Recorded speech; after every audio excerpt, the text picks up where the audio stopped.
comenzar, ¿estamos listos atrás? ¿Sí? Perfecto. Bien, pues buenos días a todos nuevamente. El Señor les bendiga. Qué bueno estar aquí. Gracias a Dios por que este es el día del Señor, amén. Ya que nos podemos reunir como iglesia corporativamente y crecer en el conocimiento de nuestro Señor y su palabra. Esta mañana vamos a continuar con la serie que iniciamos el domingo pasado acerca de él. ¿De qué es? El Sermón del Monte. El Sermón del Monte. Nuestro hermano Saúl nos dio una excelente y profunda introducción al tema, preparó el terreno. Este amplio mensaje del capítulo 5 al 7 del Evangelio de Mateo, le pido que vaya yendo para allá. Lo que vamos a estar viendo durante varias semanas, meses quizá, es la exposición de este maravilloso, asombroso mensaje de nuestro Señor Jesús. Hace 8 días aprendimos acerca del contexto bíblico, político, religioso. Vimos el escenario donde fue expuesto el Sermón del Monte, pero sobre todo y muy por encima de todo vimos al predicador de ese sermón. Sí. Las palabras que salieron del Señor Jesús, los mismos labios del Hijo Eterno de Dios hablando. ¿Sí?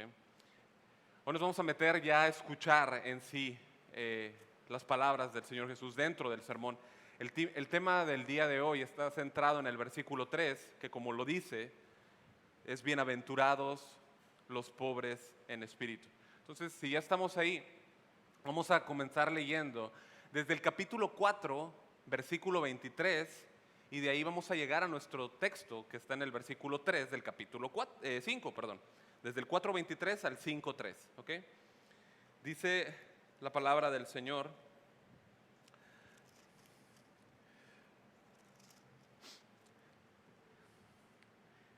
dice, y recorrió Jesús toda Galilea, enseñando en las sinagogas de ellos y predicando el evangelio del reino y sanando toda enfermedad y toda dolencia en el pueblo. Y se difundió su fama por toda Siria y le trajeron todos los que tenían dolencias, los afligidos por diversas enfermedades y tormentos, los endemoniados, lunáticos, paralíticos, y los sanó. Y le siguió mucha gente de Galilea, de Decápolis, de Jerusalén, de Judea y del otro lado del Jordán. Viendo la multitud, subió al monte, y sentándose vinieron a él sus discípulos, y abriendo su boca les enseñaba, diciendo: bienaventurados los pobres en espíritu, porque de ellos es el reino de los cielos. Inclina tu rostro ahí donde estás y vamos a orar. Padre, venimos delante de ti en el nombre de Cristo. Señor, nadie, absolutamente nadie puede pisar, Señor, esta tierra, Señor, santa, de una manera indigna, con pies, Señor, indignos, Señor. Si bien sabemos, Señor, que tú nos das la dignidad, Señor, por Cristo, nosotros tenemos que entender la profundidad, Señor, de este mensaje. Nadie de aquí, Señor, puede salir de este solo versículo, Señor, pensando que Él es superior a este texto. Todos, Señor, debemos reconocer, Señor, tu grandeza y entonces ver nuestra pequeñez, Señor, humillarnos delante de ti. Ayúdanos, háblanos, Señor, y que nuestra vida sea impactada, Señor, movida, transformada por el poder de tu palabra. Hemos orado por esta reunión, Señor. Rogamos, Señor, tu gracia y tu presencia en medio nuestro, Señor. Da gracia al predicador, Señor, y que tus palabras, Señor, sean dadas y que nuestras vidas sean ordenadas. Dando gloria a nuestro Rey Supremo, Profeta, Sacerdote, Jesucristo. Te damos gracias y te honramos en el nombre de Jesús. Y su iglesia dice: amén. Bien, la porción que acabamos de leer la vimos hace 8 días, ¿sí? Solamente recapitulando, Jesús se encuentra en el segundo año de su ministerio. Él había recorrido ya Galilea, desde que Juan había sido encarcelado. Ahí lo dice en el capítulo 4, versículo 12. ¿Sí?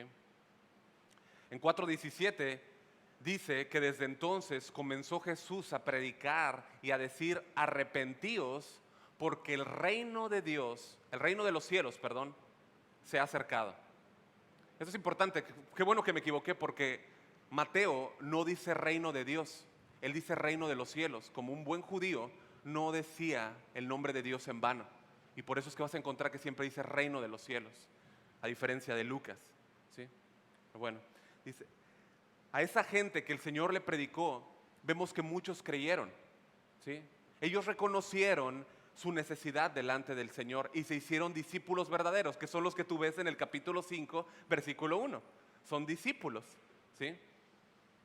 Vinieron a Él sus discípulos. Pero notamos que ahí hay un segundo grupo, también hay una multitud. ¿Sí? No lo dice la Escritura, pero podríamos idealizarlo, ponerlo en una pintura, como si Jesús está hablando y hay semicírculos. El primer semicírculo cercano es el de sus discípulos, los 12. El siguiente semicírculo son los demás discípulos, seguidores de Cristo, y después la multitud. ¿Sí? Ahí tú tienes siempre dos grupos, siempre hay dos grupos: genuinos creyentes, es decir, genuinos discípulos, y la multitud, gente que los seguía. En 4:23 dice que había gente que estaba siendo sanada, endemoniados estaban siendo liberados. ¿Sí? Esto hizo que la fama de Jesús se esparciese por todas partes, no era menos, no era para menos. ¿Sí? Tanto que mucha gente de Galilea, dice, de Decápolis, de Jerusalén y de Judea y del otro lado del Jordán le siguieron. ¿Sí? No sabemos cuánta gente era, pero era una multitud. Había muchísima gente siguiéndolo. ¿Sí? Durante el ministerio del Señor Jesús en la tierra, Él siempre se conmovía por la necesidad de la gente. Su corazón siempre se llenaba de compasión al ver a la gente. Si la gente tenía hambre, le daba de comer. Si la gente tenía necesidad de ser sanado, ¿qué hacía Jesús? Les sanaba. Y cuando la gente necesitaba ser enseñada, Jesús les enseñaba. Bueno, esa es la misma actitud que tú y yo tendríamos que tener con la gente en necesidad. ¿Estamos de acuerdo? Esa es la misma actitud. Si la gente tiene una necesidad, poder proveerle. Si la gente está enferma, no podemos sanarle nosotros, pero sí rogar a aquel que puede sanarles. Y si la gente necesita ser enseñada, se les puede enseñar. Ahora, yo sé que es muy fácil, ¿no? Llega una persona, es muy fácil abrir la cartera y sacar un billete y darlo. Es fácil, eso es fácil. Vemos una pobreza material y la suplimos, ¿sí? Pero ¿qué pasa con aquellos que tienen necesidad de alimento espiritual? ¿Qué pasa con aquellos que tienen necesidad de que su necesidad primaria sea suplida? ¿Qué pasa con ello? ¿Qué pasa con las personas que entran por estas puertas muriendo espiritualmente y que necesitan a Cristo? ¿Qué pasa con esas personas que necesitan comer el pan de vida, que es Cristo? ¿Lo anunciamos?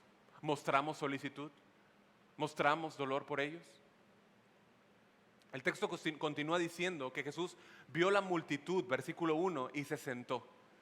Ya hablamos acerca de eso, Saúl nos llevó a través de toda esta introducción. ¿Sí? Él lo que hizo fue que asumió la postura de rabí. ¿Sí? El versículo 2 dice que comenzó a enseñarles. ¿Cómo? Abriendo su boca. Abriendo su boca. ¿Sí? Eso indicaba la solemnidad de la declaración que Cristo estaba dando. Alguien dijo que si se tomaran todos los buenos consejos, ¿sí?, expresados por cualquier filósofo, psiquiatra, consejero, y si sacaras todas las tonterías y la basura de esos mensajes y te quedaras simplemente o lo redujeses a lo esencial, te quedarías con una pobre imitación de este gran mensaje de Jesús. ¿Sí? Este es el más grande discurso alguna vez dado por los labios de Jesús. Es el más grande en el sentido de extensión. Es grandísimo. ¿Sí? La porción más extensa de las palabras de Cristo están aquí registradas en este Evangelio, en Mateo. Abarca 3 capítulos, las bienaventuranzas. ¿Sí? Las bienaventuranzas, que es donde ahorita estamos, que es del versículo 3 al 12, hablan del carácter cristiano. Vamos a hablar también de la influencia que el cristiano tiene como luz y sal de este mundo. ¿Sí? Vamos a hablar de la justicia, de la piedad del cristiano, las ambiciones que el cristiano tiene que evitar, entre muchos otros aspectos. En la sección que ahora estamos comenzando y que acabo de mencionar son las bienaventuranzas, como decía el hermano Saúl el domingo pasado, ¿sí? El Sermón del Monte es quizá el sermón más conocido, ¿no?, de la Biblia. ¿Sí? Se han hecho libros, se han hecho refranes, ¿no?, hasta canciones. ¿Sí? Bueno, dentro del sermón, uno de estos pasajes conocidos son precisamente las bienaventuranzas que tienes ahí. ¿Sí? La gente las escucha y aunque no entiende el sentido de ellas, se asombra. ¿Sí? Les llama su atención. No las pueden vivir, no tienen el Espíritu Santo. ¿Sí?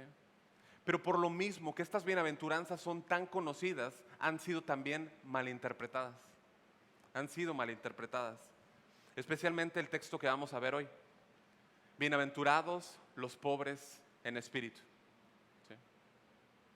Déjame comenzar diciendo que para que podamos entender correctamente lo que significan las bienaventuranzas, tenemos que aclarar qué sí son y qué no son. ¿Estamos de acuerdo?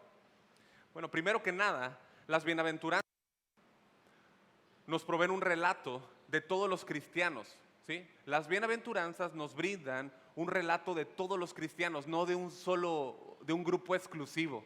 ¿Sí? Las bienaventuranzas hablan de todos los cristianos. ¿Sí? Ningún cristiano puede quedar fuera en esto. Si tú eres cristiano, son tuyas. ¿Sí? Aunque tenemos 8 bienaventuranzas aquí, ¿sí?, no se está refiriendo a 8 diferentes grupos. ¿Sí? Es un solo grupo. ¿Quiénes son? Los discípulos, los creyentes. Es un solo grupo. El segundo punto es que Mateo nos enseña que todos los cristianos deben manifestar idealmente todas estas características. Es decir, no es como que los de la derecha son pacificadores. ¿Sí son, verdad? ¿Sí? Y los de acá son mansos. Y los de acá son humildes. Y no está hablando de eso. ¿Sí? No es como los dones. ¿Sí? No es así. ¿Sí? Los dones espirituales uno puede tener uno o tener varios, ¿estamos de acuerdo? Para la edificación. Pero no. Esta sección, tiene que leerse como una unidad. Es un retrato de los hijos de Dios. Un hijo de Dios tiene que tener estas características. ¿Sí? ¿Vamos bien? Habla del carácter de los creyentes. Tercer punto, estas bienaventuranzas nos muestran que ninguna de ellas, estas bienaventuranzas, todo el sermón nos va a humillar, hermanos. Porque estas bienaventuranzas, como tercer punto, no se originan en el hombre, no parten del hombre, ¿sí? No las produce el hombre, no es nuestra tendencia natural, ¿sí? No se deben confundir con algunos, a veces ves gente, ¿no?, que tiene cierto carácter, ¿no?, y que ves alguna cosa ahí que muestra, ¿no? Pero eso no tiene nada que ver. Puedes ver a una persona que es como mansa, ¿no?, o que es medio humilde ahí, ¿sí? Pero eso no es la humildad de la que está hablando aquí, porque no se origina en el hombre natural.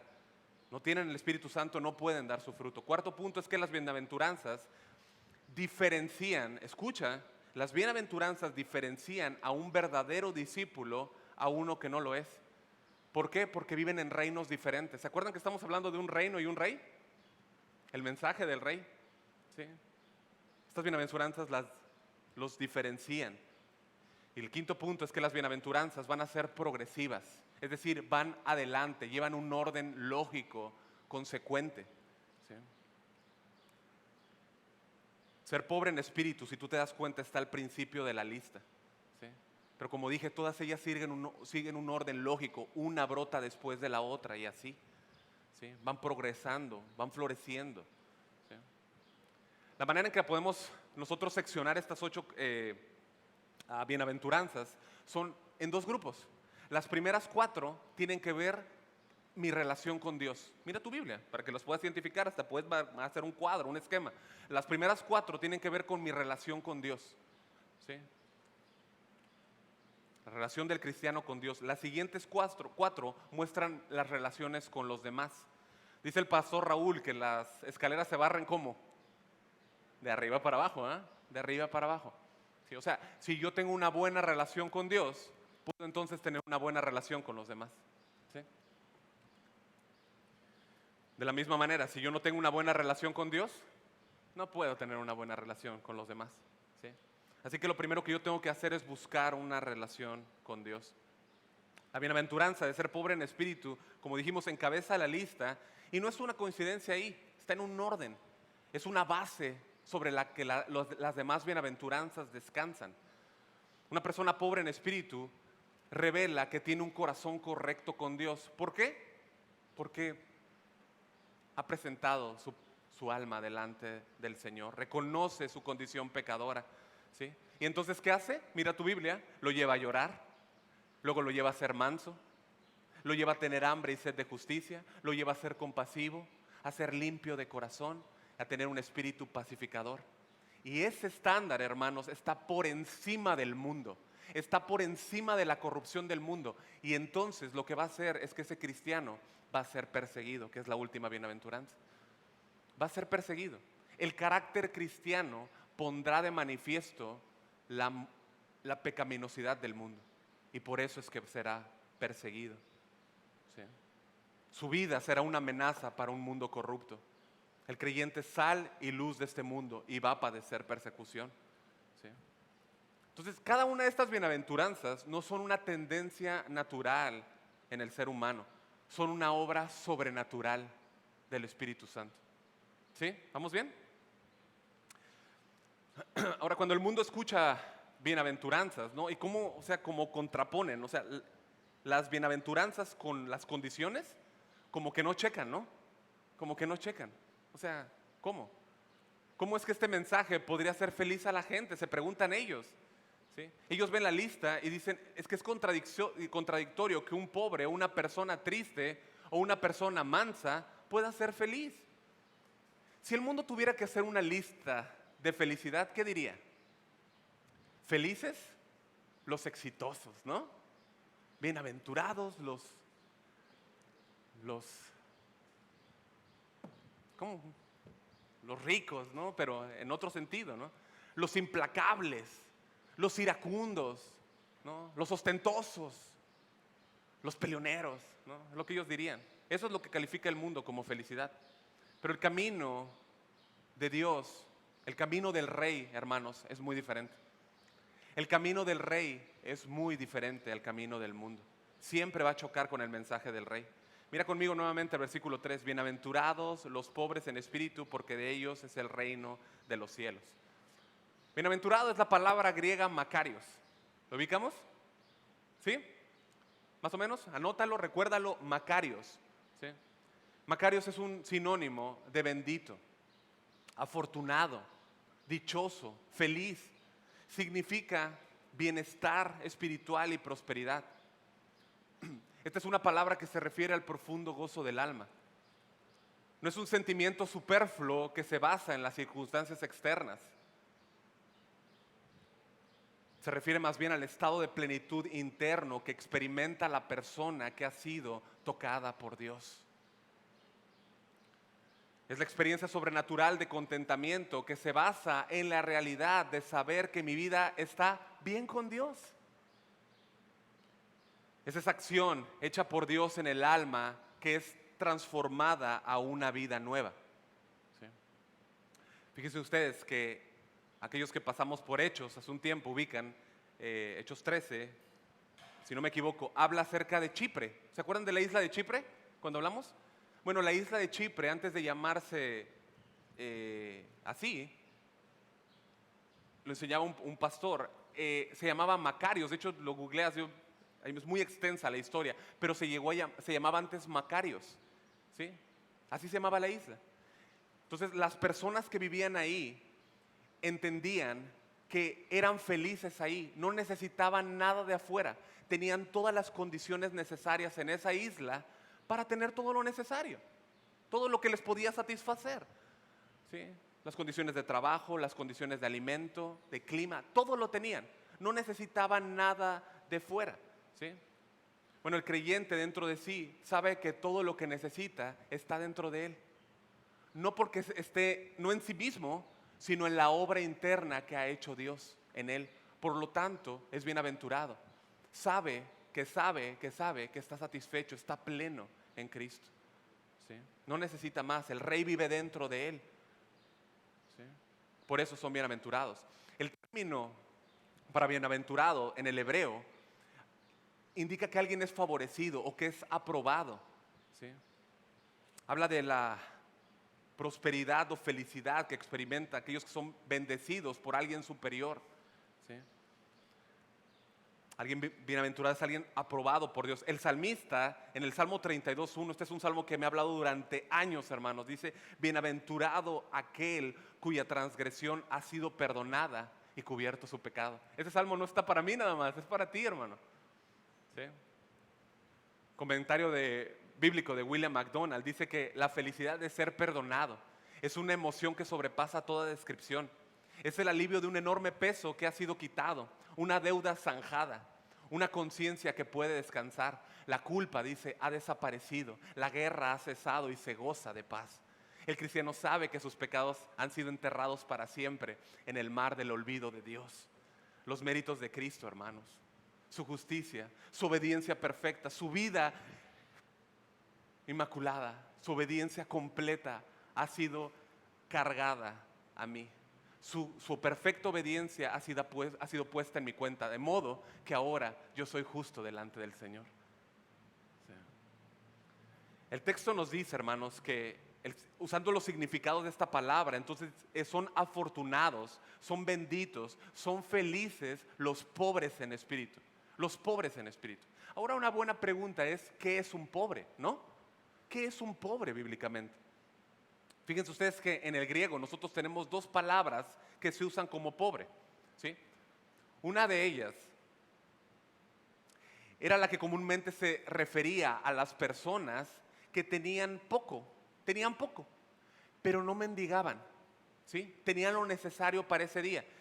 En Lucas 21:2 nos habla de una persona así, tenía lo necesario para ese día, ¿sí?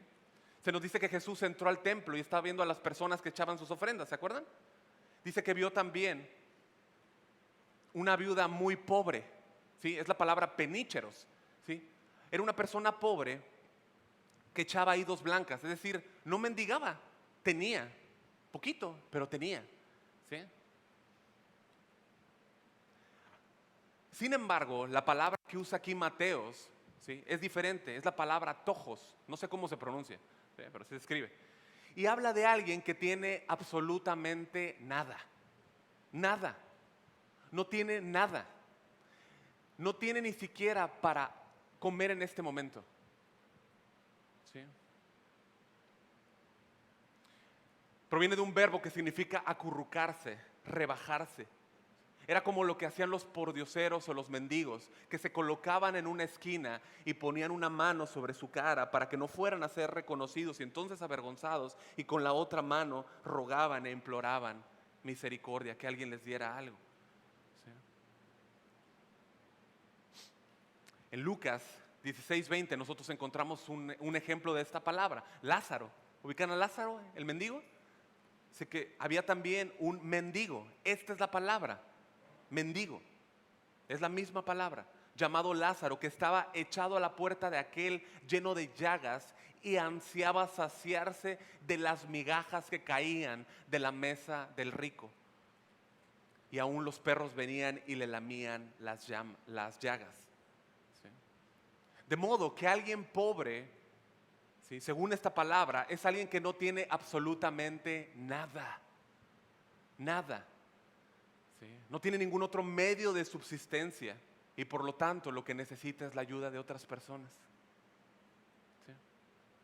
Es importante aclarar este punto. ¿Por qué? Porque Jesús, hermanos, no se está refiriendo a pobres económicamente. ¿Sí me siguen? No se está refiriendo a que los bienaventurados son los pobres económicamente, ¿sí? No está diciendo que tener dinero está mal. No está enseñando eso, ¿sí? Porque no se llega al cielo por tener o no tener dinero, ¿estamos de acuerdo?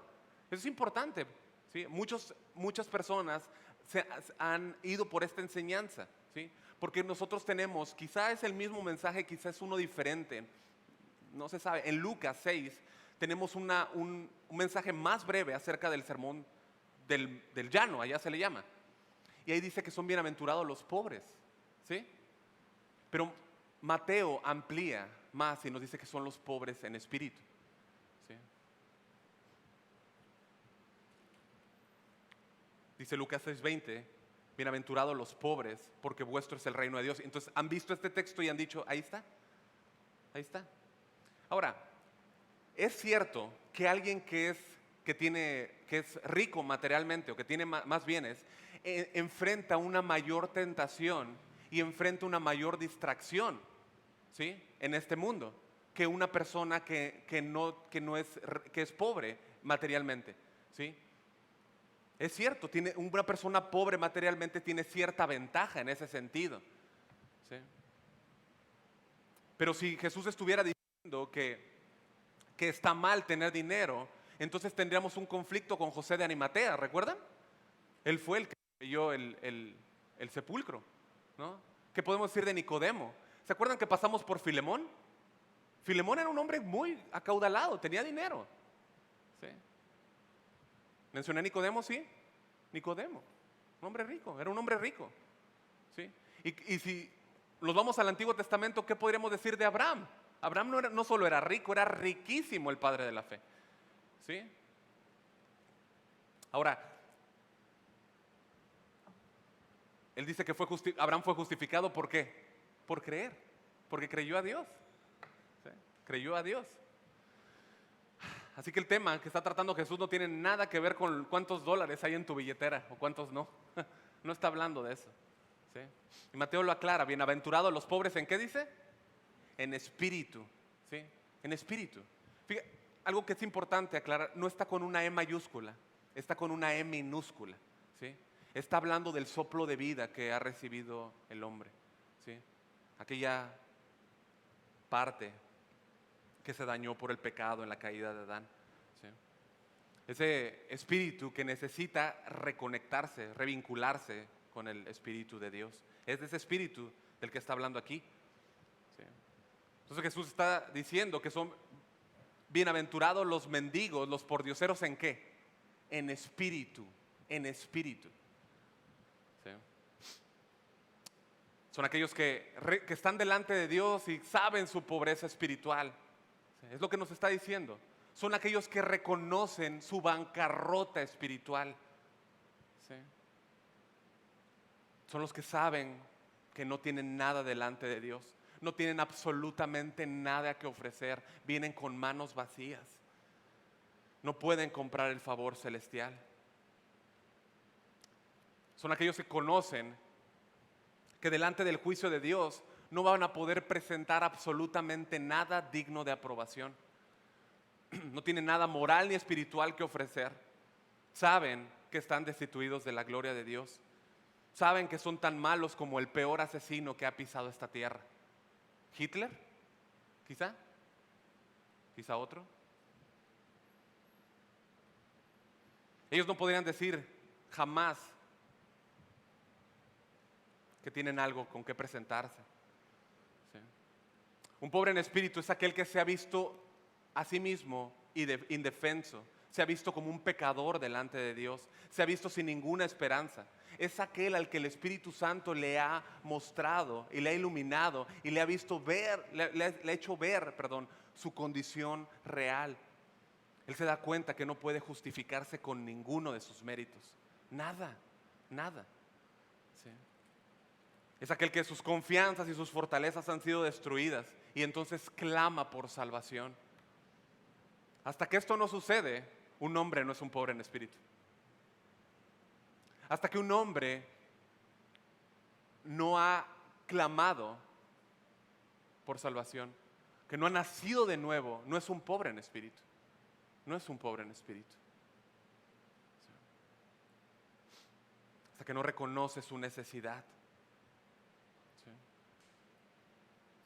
El pobre, hermanos, el pobre en espíritu que se encuentra con la santidad, que se encuentra con la justicia de Dios, sabe que en su propia justicia está como muerto, desprovisto, no tiene nada con que justificarse. ¿Sí? Una persona a quien Jesús lo encuentra, ¿sí? Y recalco, Jesús lo encuentra, ¿sí? Nosotros no encontramos a Jesús, Él nos encontró a nosotros. Esa persona, hermanos, a quien Jesús lo encuentra, nunca es el mismo. Su vida sufre un shock, ¿sí? Déjame mostrarte cómo se ve esto en la Escritura. Quisiera que abras, por favor, en el Antiguo Testamento, el libro de Isaías, por favor. Isaías capítulo 6, versículo 1.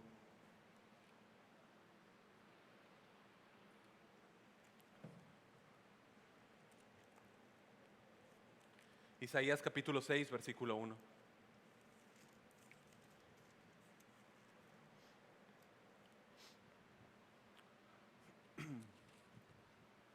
Dice la palabra del Señor.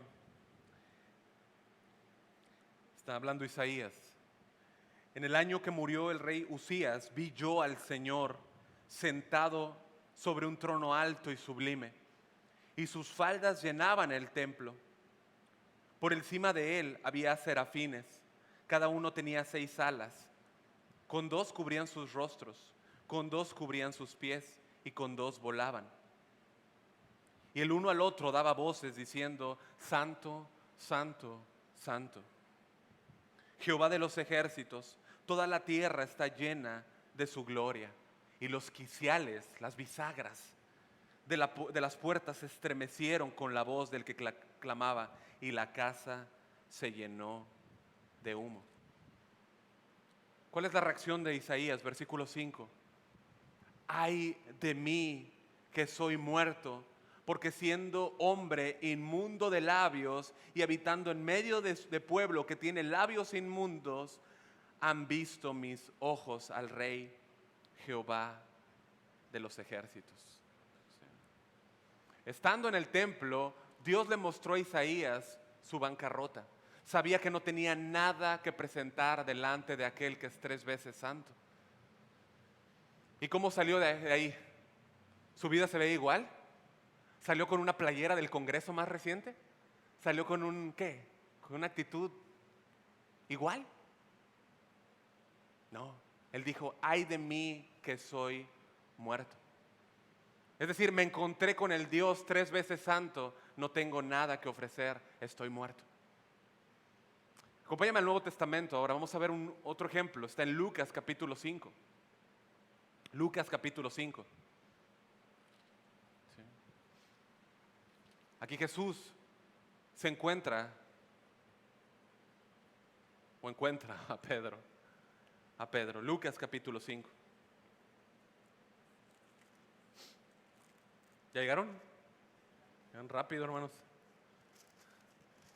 Muy bien, muy bien. Lucas capítulo 5, versículo 1.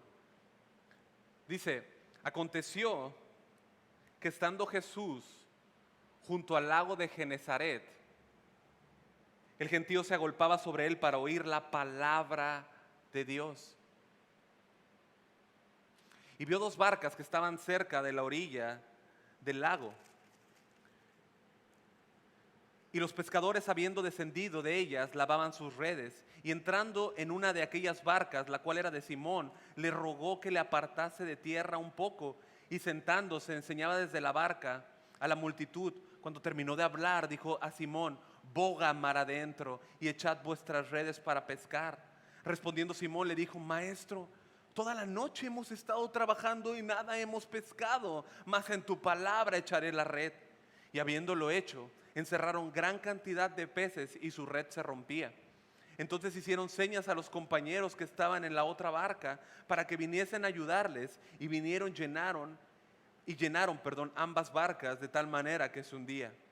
Escucha, viendo esto, Simón Pedro cayó de rodillas ante Jesús diciendo: apártate de mí, Señor, porque soy hombre pecador. Porque soy hombre pecador. ¿Sí? Esa es la actitud de Pedro ahora encontrándose con la santidad de Cristo. Apártate de mí porque soy hombre pecador. Es imposible que alguien se encuentre verdaderamente con Cristo y su vida no sea cambiada. Es como dice un pastor: si yo les dijera que me encontré con un tráiler de frente y estoy aquí, ¿ustedes me creerían?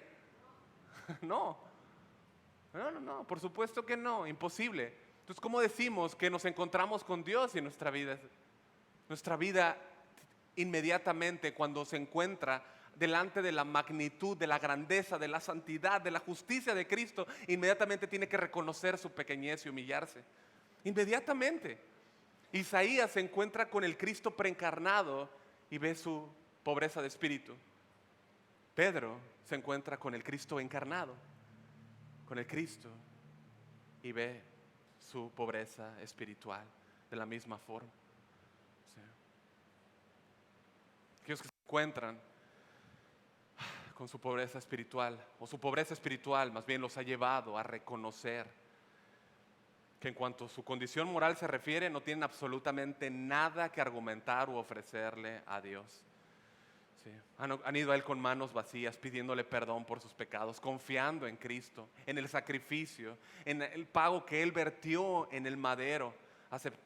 Ellos han aceptado el sacrificio que Él dio para perdonarlos. Han confiado en los méritos de Cristo, en la vida perfecta de Jesús y la obediencia de Él. Sí. Son pobres en espíritu. Sí. La justicia de Cristo, hermanos, los ha hecho justos.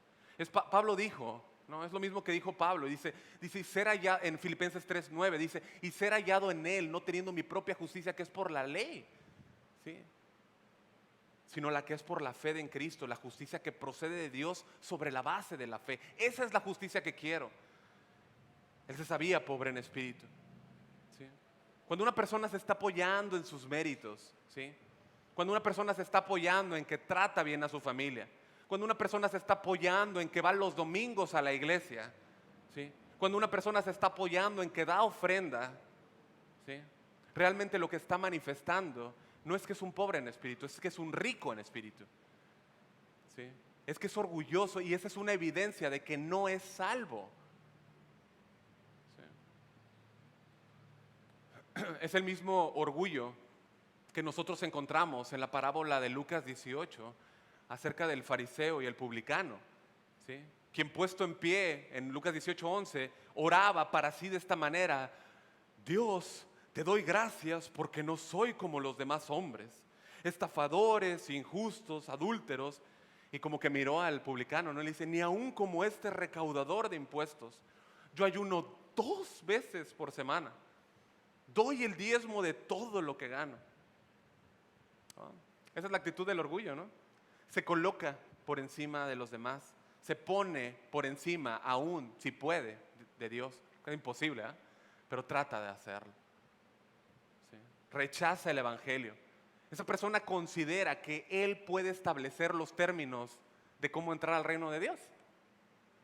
Él pavimenta su propio camino hacia el cielo, rechazando el único mensaje que dice que hay un solo camino al Padre, que es el Hijo Santo, eterno de Dios. ¿Sí? No, aquel que confía en el único medio que Dios ha establecido para salvación, ese es un pobre en espíritu. Ese es un pobre en espíritu. ¿Sí? Es alguien que solamente le puede ofrecer a Dios su clamor. ¿Sí? Esta es la misma disposición que vemos en el Antiguo Testamento del salmista. Él dijo: este pobre clamó y le oyó Jehová y lo libró de todas sus angustias. ¿Quién era este? Él mismo. Es él mismo. El pobre clama a Dios, no le reclama, clama a Dios. El orgulloso reclama. El orgulloso dice aquí y ahora. El pobre clama. ¿Sí?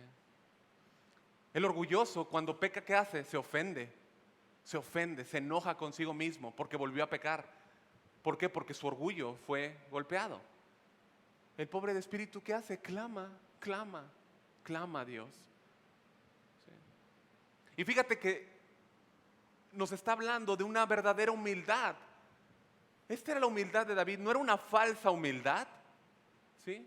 Cuando dice este pobre, él simplemente lo que está haciendo es reconocer que es pobre. Fíjate, un humilde, ¿sí?, un humilde no se tira al piso, él ya sabe que está en el piso. Él lo que hace es reconocer que está ahí en el piso y clama por ayuda. ¿Sí? La falsa humildad es un pecado, hermanos, es un orgullo disfrazado. Es donde yo demuestro cuánta supuesta humildad tengo. ¿Sí? Oh, yo soy el más pecador de todos. Soy la pulga de la pulga, de la pulga. ¿Ah? Qué viles somos, qué malos somos. ¿Sí? Yo estoy queriendo mostrar, sí somos viles y somos pecadores, pero estoy queriendo mostrar a los demás que yo entiendo más. de, de este pecado. ¿Sí? Estoy buscando que los demás me reconozcan por lo humilde que soy al hacer estas declaraciones. ¿Por qué se ríen?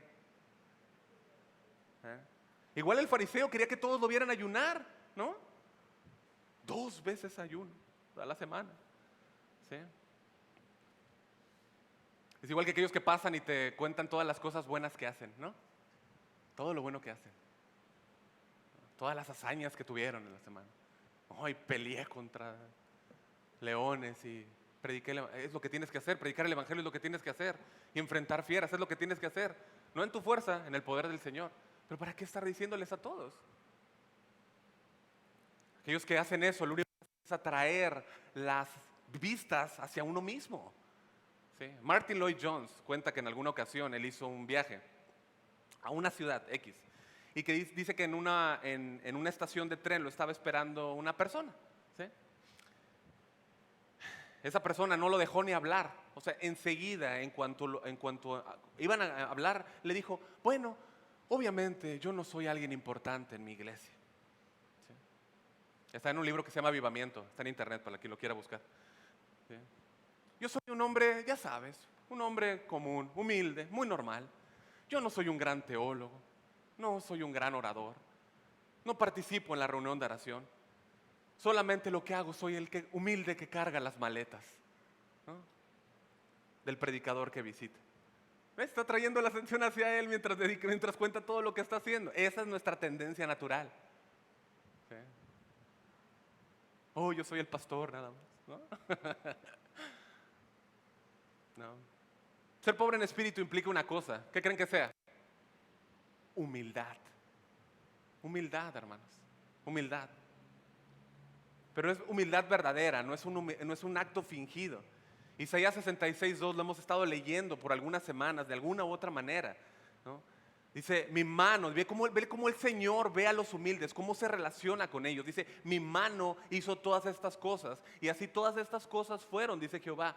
Pero miraré a aquel, o sea, el creador, el hacedor de todas maravillas, el creador de los cielos, la tierra y el mar y todo lo que en ellos hay. Dice, miraré a aquel que, ¿qué? Que es pobre y humilde de espíritu y que tiembla mi palabra. Tiembla mi palabra. Hoy hablábamos en la oración acerca de esto. ¿Sí? Y ahí es donde queremos dirigirnos, hermanos. Ser pobres en espíritu es sabernos indignos. ¿Sí? Es la confesión abierta de encontrarnos en una bancarrota espiritual y por lo tanto ver la pobreza espiritual. Y esa pobreza espiritual implica humildad, hermanos. Pobreza espiritual implica humildad. ¿Sí? Arthur Pink tiene un libro que se llama Las Bienaventuranzas. Lo pueden conseguir, ¿sí? En tu librería más cercana, ¿no? ¿Sí? Y él dice, humildad, hablando de esto, dice, es darse cuenta que no tengo nada, que no soy nada, que no puedo hacer nada y que necesito todas las cosas. Todas las cosas. ¿Sí? Yo no puedo ser un pobre de espíritu hasta que no me humille delante de Dios. Por eso es que esta bienaventuranza, ¿ven por qué está al principio? Tiene que estar al principio, estaba ahí. ¿Sí? Spurgeon también habla acerca de eso. Tenía que ser el primer escalón para seguir la escalera. ¿Sí? De ella brotan todas las demás. El ingreso al reino de los cielos, hermanos, demanda subyugar nuestro orgullo delante del Rey. Lo demanda. ¿Sí? Y si esto no se hace, no se puede entrar en el reino de Dios. John MacArthur dice lo siguiente: la puerta de ingreso al reino de Dios, escucha, la puerta de ingreso al reino de Dios es baja.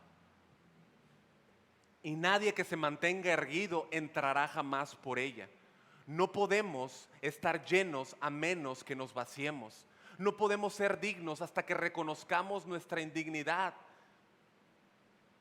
No podemos vivir a menos que admitamos que estamos muertos. Dice, así como no podríamos esperar que crezca fruta sin un árbol, tampoco podemos esperar que los otros dones de la vida cristiana crezcan sin pobreza espiritual. Y él continúa diciendo, no podemos comenzar la vida cristiana sin humildad y no podemos vivir la vida cristiana con orgullo.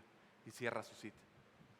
¿Sí? Y eso es exactamente lo que nosotros vemos creciendo en el mundo de manera pasmosa el día de hoy. Un mundo orgulloso, cada vez más orgulloso y más orgulloso sobre la voluntad de Dios. Lo malo de esto y lo terrible de esto es que ese mismo orgullo se ha filtrado por las paredes de la iglesia. ¿Sí? Y hoy ves tanta influencia de un pensamiento mundano que dice que nosotros debemos de expresarnos a nosotros mismos. ¿Sí? Que nosotros debemos de elevar nuestro ego, ¿sí? Que debemos de sacar el campeón, ¿no?, que hay en nosotros, ¿no? Tanta basura, ¿sí? Elevar el ego, cuando en verdad al que yo tengo que poner en el centro es a Cristo, hermanos. Nos fascina pensar en la autosuficiencia y la autoconfianza, cuando en realidad el tema principal que debería de salir de este púlpito y de mi corazón no es eso, es la autonegación, hermanos. Es la autonegación. Humildad implica que yo salga y que Cristo entre. Eso implica, ¿sí? Y si siempre estamos llenos de nosotros, lo que estamos diciendo es que no necesitamos a Cristo. No necesitamos a Cristo. Y si no necesitamos a Cristo, no somos pobres de espíritu. Y si no somos pobres de espíritu, no es de nosotros el reino. ¿Sí? Si no pasamos esta bienaventuranza, no podemos subir a las demás. No podemos. ¿Sí? Solo hasta que me sé mendigo, indigno, necesitado es que puedo entrar en el reino. Fíjate, el mejor ejemplo de esto, en este punto, podría ser el ejemplo de la iglesia en la Odisea. Acompáñame por favor a Apocalipsis. Apocalipsis, libro de Revelaciones, al final de nuestras Biblias, sabemos. Apocalipsis 3:17. Es Génesis y Apocalipsis sí sé dónde están, ¿no? Sí los ubicamos, sí sabemos dónde está. Bien, dice, aquí vemos que fueron cartas dirigidas, lo mencionamos también el miércoles pasado, son cartas dirigidas del Cristo glorificado, a las iglesias en Asia Menor, ¿ok? Aquí por mano de Juan, ¿sí? Él las envía y esta la dirige hacia la Odisea. Dice capítulo 3, versículo 17.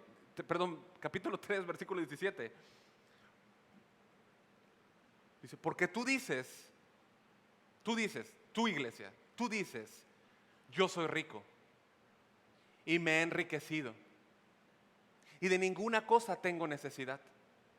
¿Sí?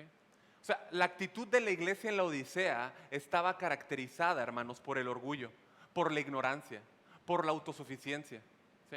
Por la autocomplacencia. ¿Sí? Y Jesús le dice, porque tú dices, o sea, tú dices, yo soy rico y me he enriquecido y de ninguna cosa tengo necesidad. ¿Qué nos dice el texto que tiene necesidad? Humildad, ¿no? ¿Sí o no? Humildad. ¿Sí? Y hablábamos el miércoles que tú y yo como iglesia, hermanos, podemos estar ahí. Podemos estar en ese punto nosotros. ¿Sí? El Señor nos libre de estar haciendo al Señor a un lado con nuestro orgullo, ¿sí? No dependiendo de Él, sino de nosotros mismos, ¿no? En la mañana, en la oración, les contaba que en la mañana me tocó ver un pedazo de la enseñanza del pastor Chuy Olivares, ¿no? Y él hablaba acerca de que fue a una ciudad y llegaba tarde porque el vuelo se retrasó. Y entonces el que estaba en la puerta tenía la estricta indicación de no dejar pasar a nadie. Y él no venía de traje, ¿no? No sé si estoy spoileando, ¿no?, la predicación, ¿no? Pero él le ven al rato. Pero dice que no lo dejó entrar. El guardia le dijo, no puedes entrar. Pero soy el predicador, no, nadie va a entrar aquí, ¿no? Entonces él esperó ahí, ¿no? Entonces llega el organizador, el pastor posiblemente, y le dice, te estamos esperando. ¿Qué? Y ya avergonzado lo dejan pasar.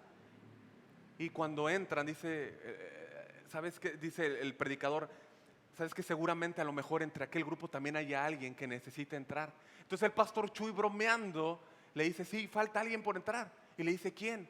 Y él de broma le dice, o sea, de broma, pero le dice, Jesús. Y él lo dijo de broma.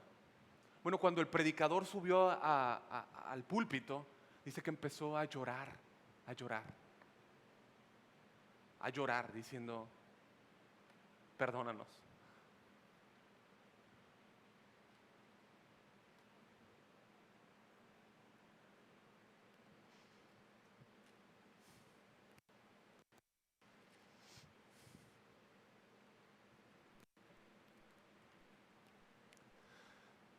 hermanos, por hacerte un lado.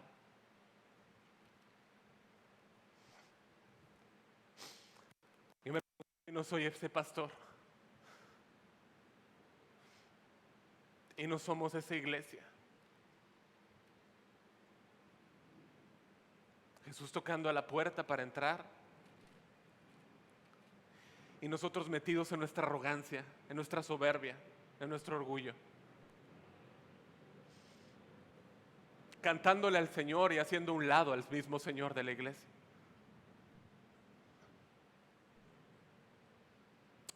El consejo del Señor Jesús, versículo 18, por tanto yo te aconsejo que de mí compres oro refinado en fuego para que seas rico. Tú y yo, hermano, no podemos hacernos pobres en espíritu. No está en nosotros, no está en nuestra esencia, en nuestra naturaleza, no podemos, es imposible. Pero sí podemos pedirle a Dios que nos ayude. Sí podemos pedirle a Dios que nos ayude. Y orar como Él en el Salmo 51. Crea en mí, oh Dios, un corazón limpio y renueva un espíritu recto dentro de mí. Hermano, yo deseo que estas predicaciones y todas esta serie traspase sus corazones, hermanos. Yo no sabía si iba a subir hoy al predicar. La verdad es que es difícil. Es difícil. Por el orgullo que tengo. Quizás al estar hablando de orgullo, lo estoy mostrando. Ora y oremos al Señor porque Él quiere regalarnos humildad. Toda buena dádiva y todo don perfecto, dice Santiago, desciende de lo alto, del Padre de las luces, en que no hay mudanza ni sombra de variación. Él está más dispuesto a darnos lo que nosotros pedimos y mucho más abundante de lo que pensamos que lo requerimos. Él quiere darnos, quiere enseñarnos. ¿Qué dijo Mateo 11:29? Aprended de mí que soy manso y humilde de espíritu. ¿Y qué? Y hallaréis descanso para vuestras almas. Estamos turbados porque no somos humildes.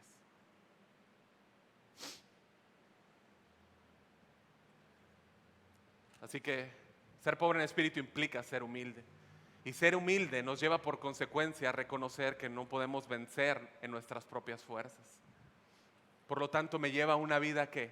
De oración. Me lleva a una vida de oración. Déjame ponértelo de esta manera. Yo no puedo ser un pobre de espíritu sin tener una sólida convicción que necesito la fuerza de Dios en mi vida todos los días para cada situación. No es como que esto yo lo sé hacer y esto necesito ayuda de Dios. Yo necesito a Dios para todo.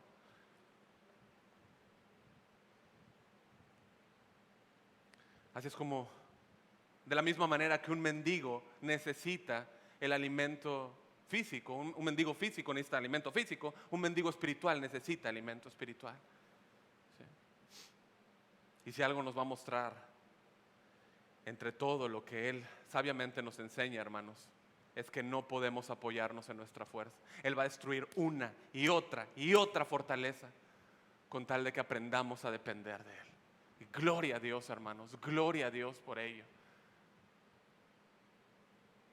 No podemos apoyarnos en nuestra fuerza y en nadie más. El Salmo 60:11, la Nueva Versión Internacional, dice: bríndanos tu ayuda contra el enemigo, pues de nada sirve la ayuda humana. ¿Sí? El poder, la ayuda, la resistencia física de los seres humanos nunca van a ser suficientes para completar lo que solo Dios puede completar en nosotros. ¿Sí? Por medio de su Espíritu. Así fue como Dios animó a Zorobabel en la reconstrucción del templo. Le dijo en Zacarías 4:6, en la parte B: no con ejército ni con fuerza, sino con mi espíritu, ha dicho Jehová de los ejércitos. ¿Sí? Un pobre en espíritu reconoce su necesidad y por eso toca la puerta. Señor, ayúdame, te necesito. ¿Y sabes qué? Dios nunca te va a responder: estoy muy ocupado, no tengo tiempo para ti. Jamás. Él nunca te va a decir: lo que estás pasando no tengo respuestas, perdóname. No, Él te va a decir las mismas palabras de antaño: clama a mí y yo te responderé y te enseñaré cosas grandes y ocultas que tú no conoces. ¿Sí? A veces el dolor, la angustia y el desánimo pueden llegar a sofocarnos, ¿no creen? Pero si ese pobre clama, Dios lo oye. Dios lo oye y le responde con las mismas palabras que también siempre han estado disponibles para ti y para mí. No temas porque yo estoy contigo. No desmayes porque yo soy tu Dios que te esfuerzo. Siempre te ayudaré, siempre te sustentaré con la diestra de mi justicia. ¿Sí?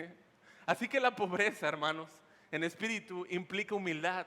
Y la humildad me lleva a la oración. Y la oración, oh mis hermanos, ahí es donde yo encuentro todo lo que necesito. Cambia mi vida. Ahí encuentro el contentamiento. Yo necesito a Dios y es ahí donde yo entiendo que todo lo que necesito está en Él. Y el Rey está en mí. Y por lo tanto soy bienaventurado. Entiendo que nada de este mundo puede satisfacer mi alma como lo hace el estar en su presencia. ¿Sí? Yo no puedo reconocer esto e irme a mi casa el día de hoy. No puedo. Tengo que creerlo. Tengo que ir a Él y pedirle que me ayude. Tengo que ir sabiendo que solo Él puede llenarme, que solo Él puede darme la verdadera felicidad. Aún en medio de la angustia, yo puedo tener contentamiento. Fíjate, el profeta Habacuc, él sabía que el ejército de Babilonia venía sobre ellos como un juicio divino de Dios. Él sabía. ¿Sí? Y aún en medio de la angustia de no saber qué iba a pasar, él sabía que la majestad de Dios y el poder de Dios no habían disminuido. Eso lo vio en oración. Y eso lo llevó a decir, aunque la higuera no florezca, ni en las vides haya frutos, aunque falte el producto del olivo, y los labrados no den mantenimiento, y las ovejas sean quitadas de la majada, y no hay ovejas en los corrales, con todo, dice, yo me alegraré en Jehová, y me gozaré en el Dios de mi salvación. El contentamiento, hermanos, lleva al humilde a reconocer que únicamente en Dios está su delicia y que solamente Él puede suplir la necesidad más profunda del corazón. ¿Sí? Un rasgo más de la verdadera humildad o el verdadero pobre en espíritu, hermanos, es que sabe que solo Cristo puede darle salvación y por eso no trata de cambiar los términos de paz. No trata de cambiarlos, no trata de negociar. ¿Sí? Él lo acepta como Salvador, pero lo reconoce como su Señor. ¿Estamos de acuerdo? No negocia su rendición, no trata de combinar Cristo y mi orgullo o Cristo y mi inmoralidad. Es uno o lo otro. Sí. Toma las condiciones de paz dadas por el Rey. El puritano Thomas Watson dijo, los moradores de un castillo que han estado sitiados por mucho tiempo y que están listos para ser tomados, se entregarán bajo cualquier condición a fin de salvar la vida. Aquel cuyo corazón ha sido una fortaleza para el mal y que se ha mantenido por mucho tiempo en oposición a Cristo, una vez que Dios lo lleva a una pobreza de espíritu y se vea condenado sin Cristo, estará listo para adherirse a cualquier artículo que Dios le ofrezca como alternativa, diciendo, Señor, ¿qué quieres que haga? Lo mismo que, ¿se acuerdan la historia de Pablo en Hechos 9? Él va camino a Damasco, Jesús lo encuentra, lo tira al suelo, le hace ver su pobreza, lo salva. Y él no fue negociando acuerdos, ¿verdad que no? Le dijo, temblando y temeroso en Hechos 9:6, Señor, ¿qué quieres que yo haga? Me salvaste en automático, eres Señor, ¿qué quieres que yo haga? ¿Sí? Ese es nuestro lugar, hermanos, clamando, ahí junto al publicano, ¿se acuerdan? Ahí al ladito del publicano, sé propicio a mí, pecador. Dice que él se golpeaba el pecho y decía, sé propicio a mí, pecador. Juan Calvino dijo, solo quien se ha reducido a sí mismo a nada y descansa en la gracia de Dios es pobre en espíritu. Solo quien se ha reducido a sí mismo a nada y descansa en la gracia de Dios es pobre en espíritu. A ellos, hermanos, y solo a ellos, a los que corren en humildad hacia Cristo, en arrepentimiento y fe, Dios les ha dado el reino. Mira tu Biblia. Bienaventurados los pobres en espíritu, porque de ellos es el reino de los cielos. Fíjate que no dice, sean pobres en espíritu para que así lleguen a poseer el reino. No dice eso. Dice, o más bien declara que el reino ya pertenece a quienes son pobres en espíritu, ¿no? Es decir, no es que se lo ganan, no es por sus méritos, no es una recompensa, es un regalo, es un don. Lo poseen. El rey da el reino a los pobres en espíritu, no a los ricos, no a los ricos. Es dado a los débiles, no a los fuertes, no a los poderosos. ¿Sí? Fue dado a los niños que humildemente lo aceptan. ¿Se dan cuenta? En los tiempos de Jesús no fue dado a los soldados que contaban sus proezas, fue dado a los niños humildes, que humildemente aceptaban la verdad. Sí. El Señor no lo dio a los fariseos ni a los ricos. ¿A quién le dio el reino? A los publicanos, a las prostitutas, a aquellos que se reconocían necesitados, ¿sí? Que clamaban por compasión y Él los oyó. Quienes no son pobres en espíritu no claman.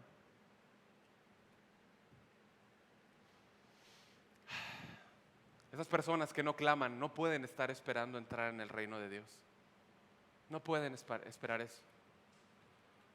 El destino de todos aquellos que son ricos en sus propias obras, en sus propias justicias, en sus propios méritos, aquellos que no se han humillado delante de Cristo, su destino es el infierno. En el cielo no hay nadie que no sea pobre de espíritu. Y escucha, las condiciones no han cambiado desde que Jesús vino. No han cambiado, siguen siendo las mismas, ¿sí? Sigue siendo el reconocer nuestra pobreza espiritual, que no es más que arrepentimiento y fe en Jesucristo. ¿Estamos de acuerdo? No es una obra, no tengo nada. Estoy como ese pobre, ese pordiosero en una esquina estirando la mano. Eso es la fe. Es la mano desnuda que recibe el regalo. Eso es la fe y el arrepentimiento. Carlos Spurgeon dijo, la forma de elevarnos en el reino es humillarnos a nosotros mismos. Pobreza de espíritu. ¿Se acuerdan que hablamos que son las características de un cristiano? Es la marca insigne de un verdadero creyente, la pobreza espiritual. ¿Sí? Es la marca insigne de aquellos que van a estar en la presencia del Cordero. Cantamos Te veré porque tú me humillaste. ¿Sí me siguen? Puedo decir Te veré, Señor, porque tú me humillaste, porque me mostraste mi condición. No por mis méritos, por los de Cristo. ¿Sí? Tú que estás aquí esta mañana, ¿sí? Y que has escuchado el mensaje, y si el Rey ha quebrantado tu corazón, el Rey ha mostrado y has quebrantado, ahora tienes un corazón quebrantado, tú nunca vas a salir igual. Si tú presentas tu corazón quebrantado delante de Cristo, si tú muestras, te humillas delante del Señor con un corazón quebrantado, nunca saldrás de estas puertas con un corazón igual. Jamás. Porque así dijo el alto y sublime, el que habita la eternidad y cuyo nombre es el Santo. Yo habito en la altura y la santidad, y con el quebrantado y humilde de espíritu, para hacer vivir el espíritu de los humildes y para vivificar el corazón de los quebrantados. ¿Sí? Dios quiere dar vida a todo aquel que se humilla, aquel que pone su confianza en Jesús, aquel que viene con sus manos necesitadas por gracia, aquellos que no tienen nada que ofrecer ni nada que dar a su favor. Dios dice que esos son pobres en espíritu, son bienaventurados y que de ellos es el reino de Dios. Pero no puedes tener dos reinos. No puedes tener dos reinos. Sométete ante el Rey Jesucristo y vivirás. Él tiene poder, como dice Colosenses, para trasladarte del reino de las tinieblas al reino de su luz, al reino de su Hijo amado. Solo en Cristo puedes ser perdonado. Solo en Cristo puedes hallarte dentro de los ciudadanos de ese reino. Así que yo te ruego, si esa es tu condición hoy, ven delante del Señor, presenta tu corazón delante de Él, humíllate ante el Rey, pídele perdón y Él vivificará tu corazón, te dará vida. Tú estás vivo, estás muerto, en delitos y pecados y necesitas vida. Solo Él puede cambiar tu corazón y transformarte. Humíllate delante de Él. Ahora, los creyentes, la iglesia, los que han sido redimidos por la obra de Cristo, tú tienes vida, ¿sí? Tú tienes vida porque tienes la vida de Cristo, pero quizá por tu orgullo, esta mañana tú te sientes muerto. La misma palabra viene a ti. Nuestro Dios es santo, alto, sublime, pero está con los quebrantados, está con el humilde de espíritu. Él puede vivificar el corazón de los quebrantados y quiere hacerlo. Ven a Él, reconoce que lo necesitas, reconoce que lo necesitas, reconoce que has sido inclinado al orgullo. Un genuino creyente va a pelear con su orgullo, pero Dios le va a mostrar y lo va a llevar, así es necesario, a comer tierra, al polvo, para reconocer que necesita a Cristo. Porque ahí es donde yo digo, Señor, te necesito. Que tú puedas decir como el salmista, ¿a quién tengo en los cielos sino a ti? Y fuera de ti nada deseo en la tierra. Somos bienaventurados porque tenemos a Cristo. Tu dicha y tu felicidad, tu bienaventuranza, ¿sí?, es tu pobreza en espíritu. Fue tu pobreza en espíritu la que te hizo bienaventurado por la obra de Cristo. ¿Se entiende? Es ahí donde recibiste las riquezas de Cristo, cuando te humillaste, cuando fuiste humillado y entregaste el corazón al Señor. Bueno, eso sigue siendo igual, hermano. Humillémonos delante de Él. Él da gracia al humilde, ¿se acuerdan? Pero al soberbio lo resiste. ¿Sí? Ahí fue donde recibiste las riquezas de Cristo, hecho hijo por siempre. Es lo que vamos a celebrar ahorita en Santa Cena, hermanos. Que fuimos, el pecado de Adán lo destituyó de ese Edén y se fue sacado fuera. ¿Sí? Ahora somos recibidos otra vez a la mesa por Cristo y somos eso mismo, recibidos. ¿Sí? Somos ciudadanos eternos del reino de los cielos. Somos ciudadanos eternos de ese reino, hermanos, y nadie nos puede sacar de ahí. Ni tú mismo. Ni tú mismo.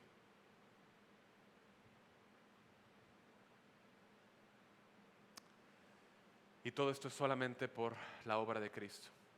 Eres más que dichoso, bienaventurado, afortunado, feliz, completo, satisfecho, porque le perteneces al Rey. Esa es la bienaventuranza. Esa es la bienaventuranza. Inclina tu rostro, por favor, y vamos a orar.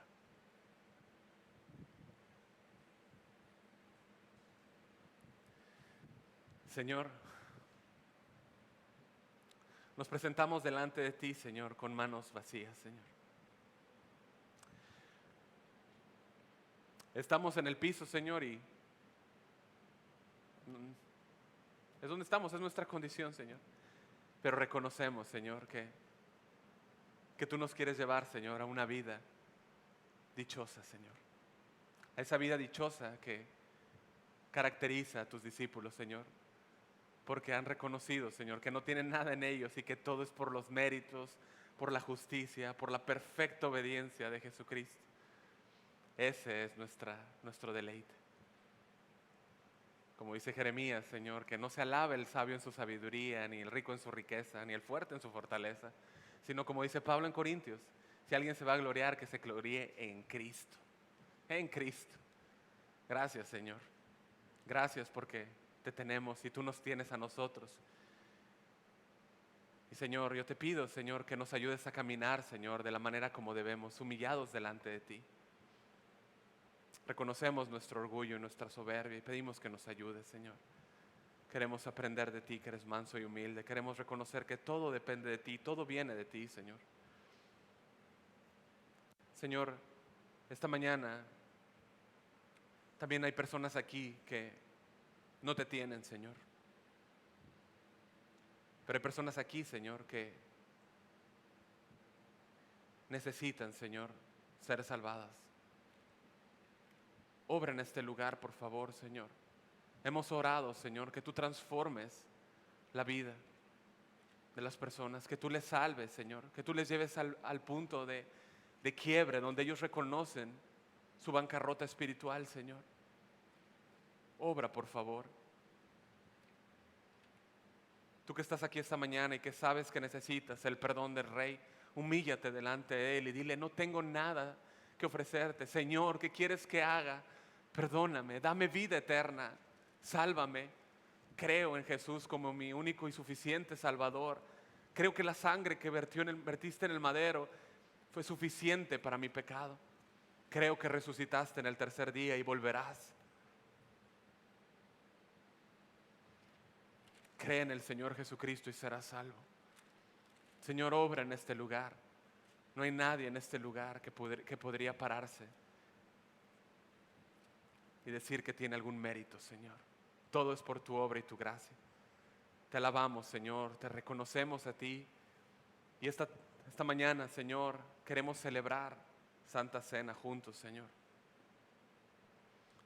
Ayúdanos, Señor, ahora que hemos orado y reconocido, Señor, nuestro pecado, queremos participar, Señor, de Santa Cena. Queremos pedirte, Señor, que obres en nuestros corazones y nos muestres, Señor, la bienaventuranza que tenemos, Señor, de participar aquí de esta cena, Señor. Y entonces en el reino, Señor, de los cielos participaremos, Señor, de ese banquete contigo, Señor. Muchas gracias, Dios. Que a ti sea toda la honra y la gloria. En el nombre de Cristo Jesús. Y su iglesia dice: amén, amén. Bien.